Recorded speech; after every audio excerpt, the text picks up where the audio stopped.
And in the book of Acts, Paul wrote about 32 countries, 54 cities, and 9 Mediterranean islands. Wow. So they employed archaeologists and then geographers and then philologists and so many other historians so they can trace those routes if indeed the Bible is not a scam and whatever Luke wrote was true. And those archaeologists went to those places, digged, and they found out that whatever was written in the book of Acts is indeed true.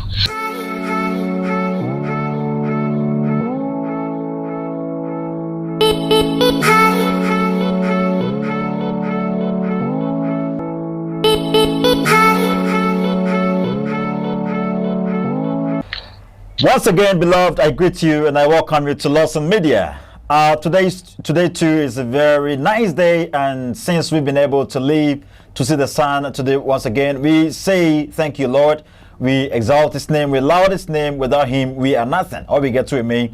Since we are human beings and we are informative beings, whatever we does on this very planet creates events and all that. All we get to me. Thus, if there comes a time or there comes a generation and tries to research into what actually we did while alive, seriously, by that time we would be no more, but they could research and can ascertain stuff about us. They can go to our locations, they can trace our areas of settlement and all that. There are Bible maps and all that tells us that indeed several biblical characters indeed existed. All we get to is several traditions stipulate stuff about people, but most of the times when we try our possible best to trace back to these actual characters, these people references, surely we do not ascertain them. This really tells us for sure that there are myths and superstitions. So we get to me. But without the Bible, seriously, you've heard of Abraham, you've heard of you've heard of Sicily,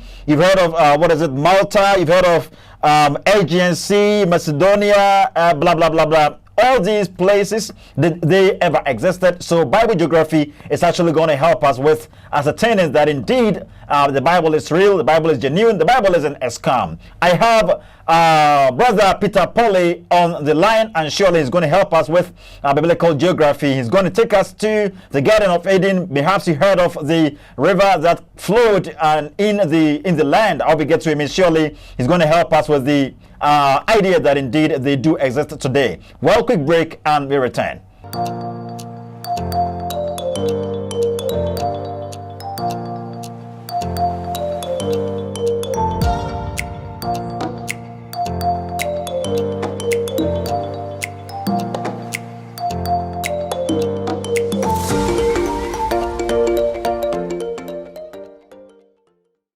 Welcome back, beloved, and I do believe you are very much poised to hear what actually is going to happen right now. Seriously, we're going to boom at this area. I hope you get to me, because most people do think that the Bible isn't real, the Bible isn't genuine, the Bible isn't authentic. I hope you get to me. People who deny the apostolicity of the Bible, the genuinity of the Bible, the accuracy of the Bible. But I keep on telling you that the Bible is completely accurate. Surely these geographical locations are going to help us with ascertaining for sure that the Bible is real and it's a human divine book. It has a divine backing because it has been able to stand the test of time. Well, Brother Peter Polly is on the line. Brother, good morning. Good morning, bro. How are you, please? Oh, I'm doing good. And you? Glory be to God. I'm also doing good. My addresses are hearing you. Surely there are several lot of stuff we would love to hear from you in regards to biblical geography. Oh, okay. So quickly, I think we have to head on that. And what do you tell us about geography?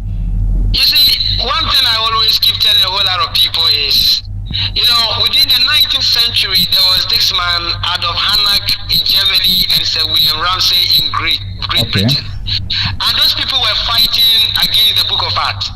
And in the book of Acts, Paul wrote about 32 countries, 54 cities, and 9 Mediterranean islands. Wow. So they employed archaeologists and then geographers and then philologists and so many other historians so they can trace those routes if indeed the Bible is not a scam and whatever Luke wrote was true. And those archaeologists went to those places, digged, and they found out that whatever was written in the book of Acts is indeed true, because all those geographical locations are indeed true, and whatever they mentioned, archaeologists, they found them.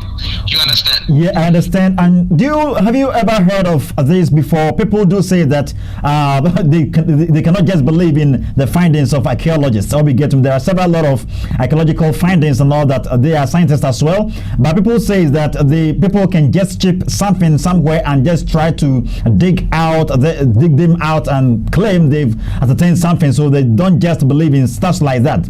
I think I've ever heard this from Abraham Ben Moshe. That's one of his assertions. He made a claim that he cannot ever believe in the idea that there are archaeological findings. Fancy the sandals that was worn by Pharaoh, blah blah blah blah and co. So he cannot just believe anything like that. What do you say about this?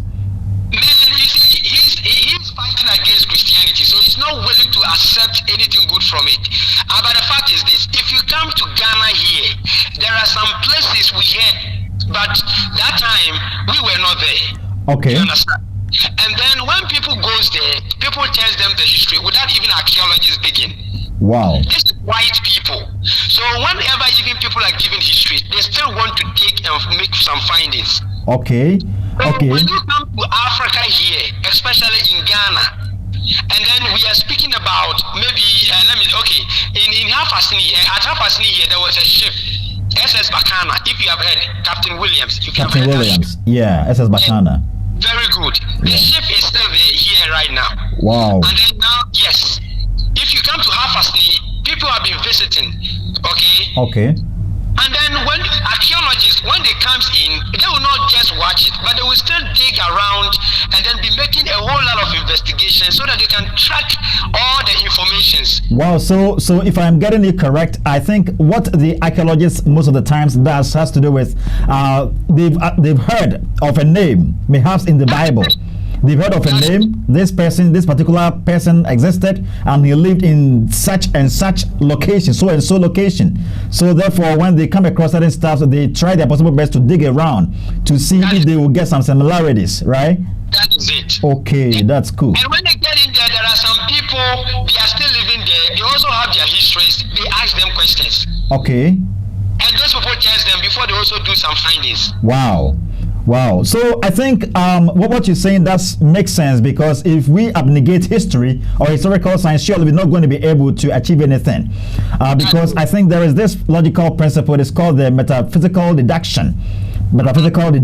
And it tells us of why we should believe in the existence of God, because we came to this earth and we were not the first persons over here. Surely we are human beings, and going by the deoxyribonucleic acid, that is DNA, surely we ascertain for sure that life started somewhere.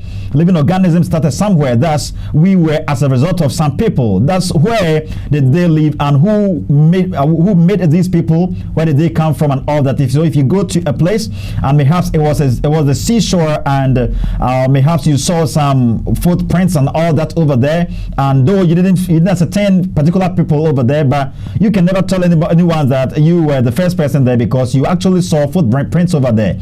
That really tells you for sure that someone has been there prior to you going there. Yeah. Okay, so brother, I think you've heard us with a lot of stuff, but can you take us to the Bible? We've heard of Euphrates, you've heard of the Tigris River and all that, the Garden of Eden. I think there was a river, there were rivers flowing in there. I think there were about 4, right? Yeah.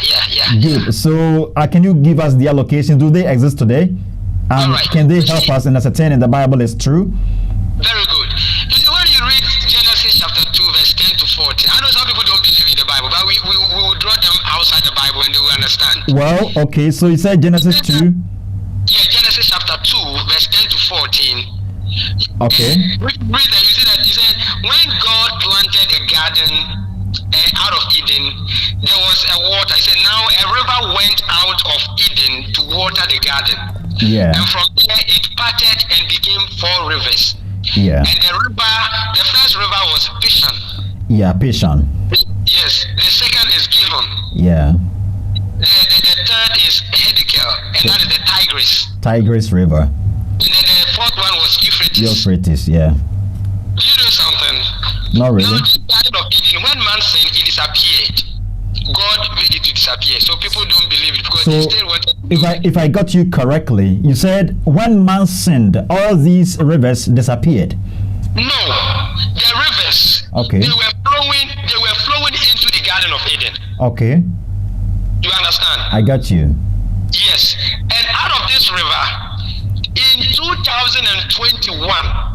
Okay. In 2021, the Iraqi Ministry of Water Resources Okay. warned that there is a river called Euphrates and Tigris. That is the Tigris.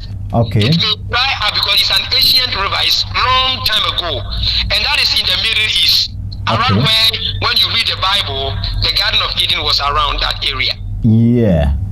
So you can see that what the Bible said about the Garden of Eden and connecting it today on what they are saying, it means that whatever was said about the Garden of Eden and those rivers, they are true.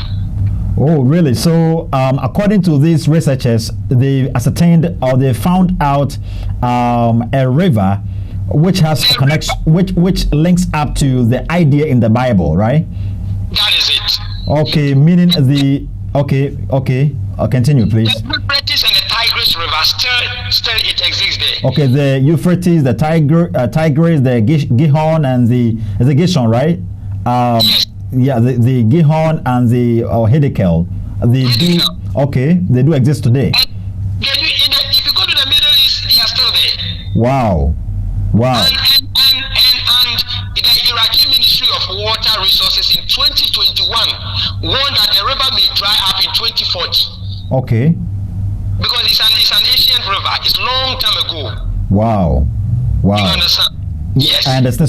So please, if I'm to chip in this, like, how do they know for sure that the rivers they've ascertained are the exact rivers the Bible spoke of? Okay. You see, the fact is, when you read the scriptures well, if you read the beginning of Genesis, okay, where men we were, you see, most of the things were located in the Middle East. Okay. You understand? Yeah, I understand. Yes, we were located in the Middle East, and that is why it is now covered up the Iraqs, and then the Arabs, and then the Palestine, those areas. Okay. Then that time we didn't have those Europe, and God was dealing around those areas. And those areas, whatever the Bible mentioned, when you go there, the names, just that sometimes they do change certain names, but when you go in there, historians will tell you the histories about why we change it to this. But before, when the earth was created, it was called this. And these people are not Christians. Okay. You understand? I understand. Very good. So this Euphrates and the Tigris, the name that it existed, they called it, is the name still there. Okay. They didn't change the name of the river. So I think is it somewhat like this? Perhaps I didn't meet up with my ancestors, right? My forefather, my foremother, I didn't meet up with them. But I think there are some documentaries that do helps in tracing back to them or tracing back to their time. Fancy if you go to any country or any society, any vicinity around our universe, I think they have archives, okay? They have some libraries and all that, and they've documented certain stuffs. If you want to know the history or the tradition of the throne, of the tradition of the country or of the state or of the community, surely they have some stuffs in store that you can read and you ascertain for sure that this is exactly what happened over there. So I think maybe is this what happened? Like the historians consult the people, the settlers of the land, and they consulted their museums and all that, and that's exactly what helped them to know for sure that they can trace these rivers back to the time of the Garden of Eden. You see, at every place there is always an oral tradition that is passed on from one person to another, one generation to another. Yeah, I won't cut you short. Like, have you ever heard of the griot keepers? Yeah. The griot keepers. Yeah, I've been hearing something like that before, but Good. I'm not that deep in it. All right, so I think the griot keepers were also made slaves. Or we get to it, but they went by the oral tradition. During their time, they weren't anything fancy. They penning things down.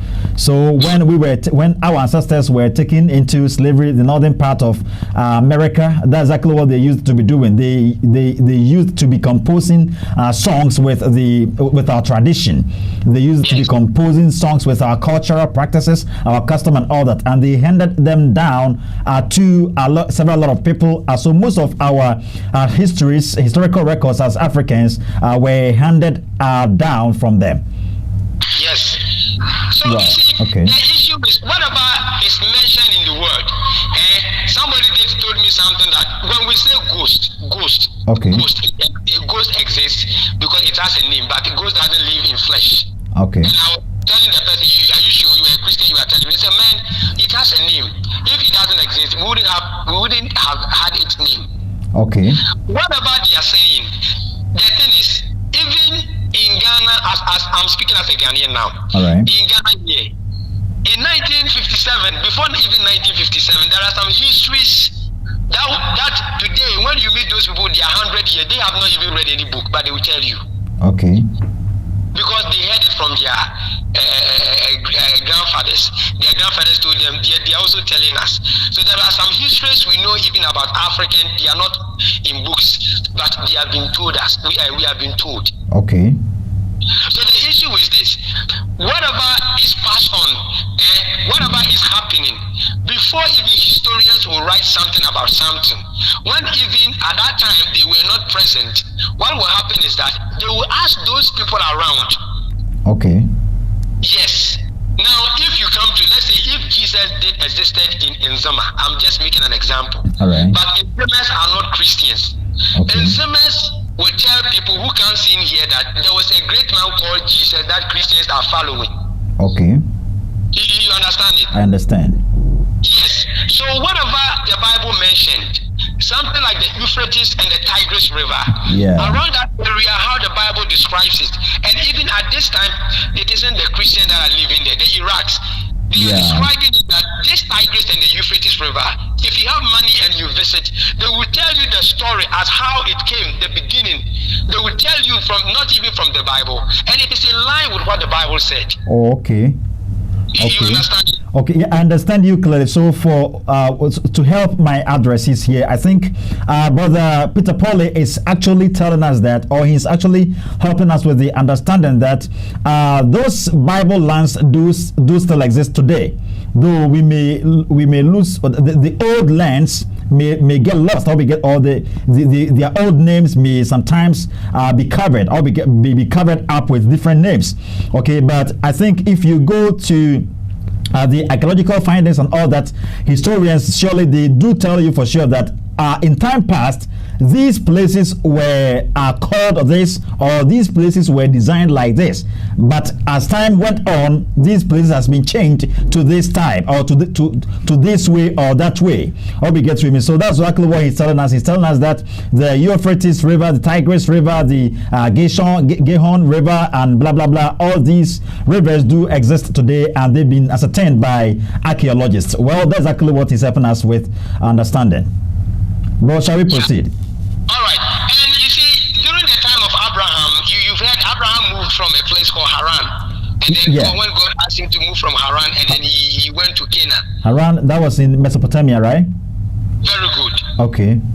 Do you know that this area, now if you go to Alpha in southeastern Turkey. Come again? Alpha, if you go to Turkey right now, southeastern Turkey. Okay. Now it's a small village over there. Okay. Southeastern Turkey, right? Yes. Haran is a rural town and a district of Offa in southeastern Turkey. So when you go there, those people there, they will even tell you about Abraham. You see, people don't travel, so they don't hear a whole lot of stuff like this.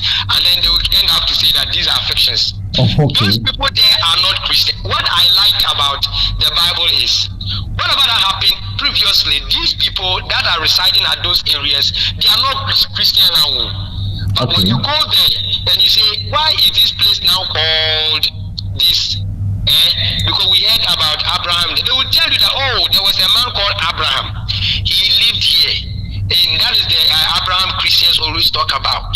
Okay. And now it's a small village, And if you go there, those people, their tradition has been passed on. They've been given oral tradition, telling them stories, how they came here, and later on people invaded, beat them up, and there. So this is the place Abraham originally settled before moving to Canaan.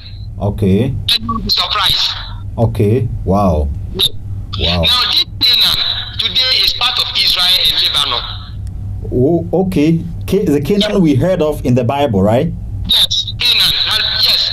Okay, so it encompasses Israel, the West Bank, and Gaza, Jordan, and the southern portions of Syria and Lebanon. Wow. Those areas, when you go there, you don't even need to ask any, because these people, many of them are even Muslims and other cults. But they will tell you that this is the Canaan that Christians talks about, and they'll give you the history, and it is in line with the Bible. Wow. So I think I recently had a communication with a brother in Italy, and that's Mr. Nedam Kwasinshen, and he was actually telling me a lot about the ancient times. So I think we all know for sure that I think Paul died in Rome, right? So I think he was saying that even today you can they're having some clothes over there, and they refer them to Paul. They say they are the clothes of the Apostle Paul and blah blah blah. Can this be true? Oh, okay. Maybe those clothing they say they have it because of the Romans. We know the histories about Romans. Okay. And when they came in, even they were making statues about Mary and those stuff. So sometimes it's hard to believe it in this way. Okay. They have all clothing and the rest, but maybe they might have read a history about Paul, how he was dressing, and they might have done something to put it there so they can. But it may be true or it may not. Okay. But dealing with the lands, the landmarks, the geographies in the Bible, and tracing it from the root, and asking people around, those even they are not Christian, and they are telling you the stories, you marvel. Wow. So I think okay, so I think our brother Peter has gotten out, so we actually connecting him back, and we will, beloved, he's actually helping us a lot.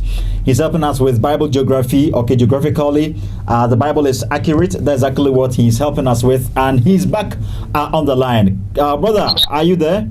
Yeah, I'm here. Yes. So okay. So dealing with the historical background, histories about how the Romans, they were persecuting the church and doing so many stuff. Sometimes with them and certain things, it becomes so hard to believe. But dealing with the landmarks and the geographies and maybe this area, with that one is very, when we are dealing with them, it's easier to identify, because these people that are occupying those areas, many of them are not Christians. When you go in there, they will tell you exactly what was happening in the Bible. Wow. So actually, I think we've been hearing of several places in the Bible, the Fertile Crescent and all that, Israelites per se. I think they do still exist today. But according to some research I did, they say the land of Palestine, like those people living in the land of Palestine calling themselves Israelites, are not the historical Israelites. What do you say about that one? Yeah, the Israelites, we know that it came a point that God said he was making all the nations as Israelites. So some of them, during the destruction of Jerusalem, they just scattered out everywhere. Okay. And they were marrying. So they are not in one local area. So those people that are called, because according to this history, I think was it in 1847 or so, if I've gotten it correct, I think the Balfour Declaration is actually what officialized these ones to be deemed as Israelites, the historical Israelites. But according to the Bible in Genesis 31 verse 36, I think God said it over there that after all these ordinances has passed away from me, then Israel, the seed of Israel, shall cease to be a nation before me forever. So that's there isn't any particular nation today that are going to say that are going to boast that we specifically belongs to God. Now occupied by Arabs. Yeah. I think it's US that gave them. Okay. Yeah. Okay. Yeah. There isn't an actual. No. It's scattered. And you see, as we are still talking. We just want to let people to understand that everything that was said in the Bible, those areas that was mentioned in the Bible, if they should visit those areas, one guy showed me a video, and I want to let those people listening to us to go and check it on YouTube. This Corinth, we'll be hearing Corinthians. Yeah. You know they were serving this god Aphrodite. Aphrodite. Yeah. Yes. And this Aphrodite, the way they describe their temple and everything. If you go to Corinth, modern day Corinth, there's an area, their temple, everything is there. That it didn't collapse, just that it is old. So and people are going there, taking pictures, and they're saying, wow. So how authentic are these stories? Like, are they true? How do we know they are very much authentic? Do we have any bibliography and footnotes so our addresses can link up to them? Yeah, if they should go to if they go to the public libraries, I don't know how it is, but mostly if people want to learn a whole lot about stuff, they should look for biblical dictionaries and go to some public libraries. And even on the internet, there are some people who wrote historians. They should read about historians, and historians wrote about such places also in their writings. Okay. So if we read about those people, and fortunately these people are not Christians, then they should come back to the Bible and read what the Bible was saying about Corinth, and they will meet it up that the Bible indeed is authentic, because it wasn't a Christian who wrote that. Okay, wow. So I think Brother Peter is helping us a lot. Actually, it's been a while long since I studied Bible geography, and most of the stuffs I forgot. But I think you're bringing my mind on them, and may God richly bless you. So actually, we are going to travel in the Bible times, right? That's exactly what we're going to do. So with the rivers, I think we are not done with the rivers. I think we've tackled that of Euphrates, and I think you will wrap up. Okay, when we are concluding everything, you wrap up on the Tigris River, the Gishon, and that of the Euphrates and the Hiddekel and all that. And also, I think as time goes on, we will head on to the Mediterranean Sea, that is the Great Sea, and also the Red Sea. You see, I think there are a lot of arguments around the Red Sea, and I think we've heard in the Bible that Moses struck the sea and it parted. It receded, and they got a path and they walked in, and that's exactly what is called miracle in the Bible. So people do say that it isn't true and all that. So how are we going to trace all these, even from the place where Jesus went from, I think where Jesus was taken from Jerusalem, right, to Egypt, right? Yeah. Good. So all these when Herod wanted to kill him when he was born. Yeah. So actually, we're gonna to Egypt. We're gonna get on to. There was only part of it before we proceed. Okay. When they mentioned Egypt in the Bible, these skeptics in Africa, they will say yes, Egypt, yes. Yeah. Because Egypt is in Africa, and they will say, since early human civilization, Egypt is second. 3100 BC. Yes.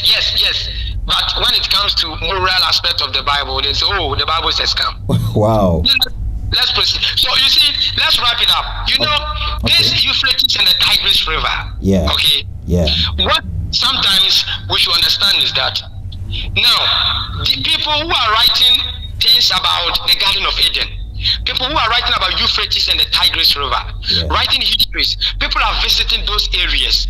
They are not Christian, but they heard about these things. They said there was some Garden of Eden planted around this area, and these rivers, they are still around, the Euphrates and the Tigris. Let me visit. When they visit, they take plane and they go there to the Middle East. And when they get in there, they ask questions, and people will be telling them the stories. That is how it is. So scholars are even assuming that this is the area that the Garden of Eden was. Wow. And then you marvel. I have one ex-serviceman. Okay. Ex-serviceman in Nzema here. He visited Israel. Okay. I went to him for personal work, and the man started to tell me Israel, where this Israel thing, man, he believed in these things because he has been to Israel before, and he has been asking questions, and they told him.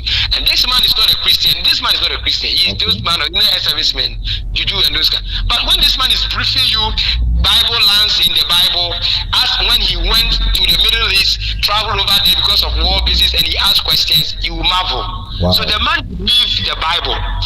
Okay.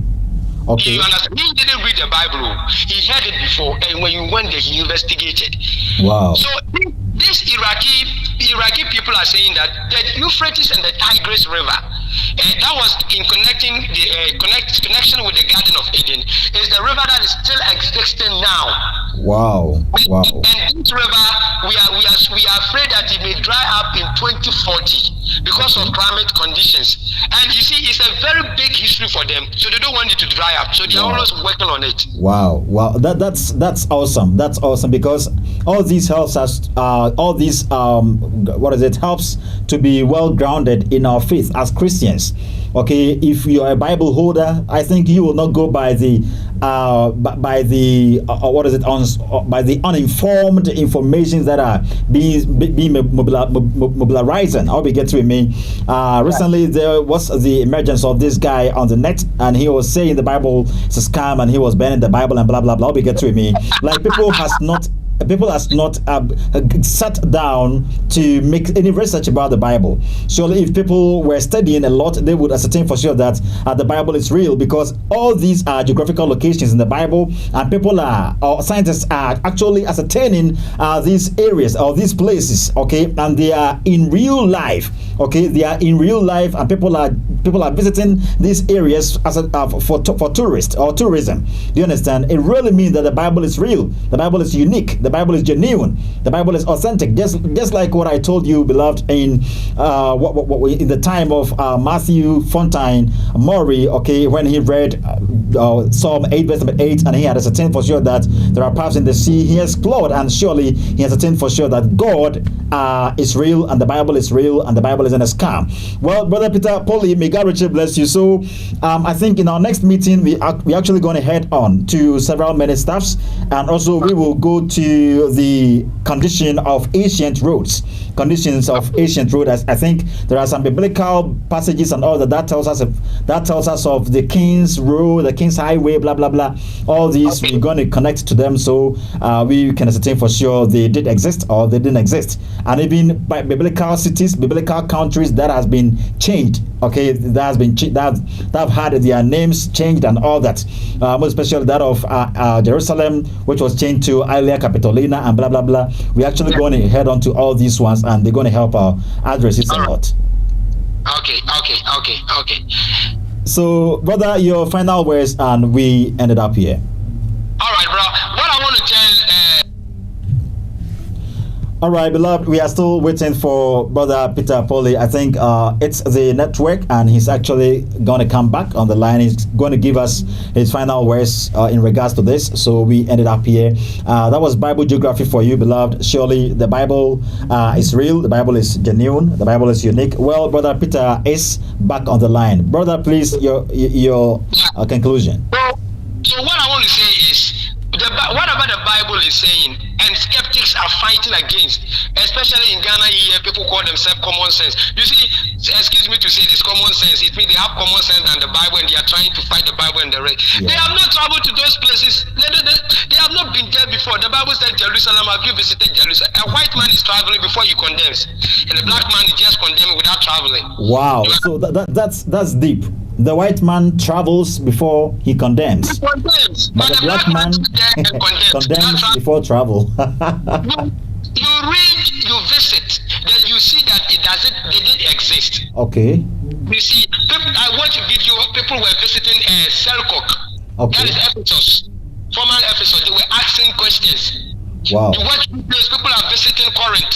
They are asking, oh, this is the God. You see that the God, Euphrates is there. People are visiting, asking questions. The white people, they are visiting before they will come and condemn.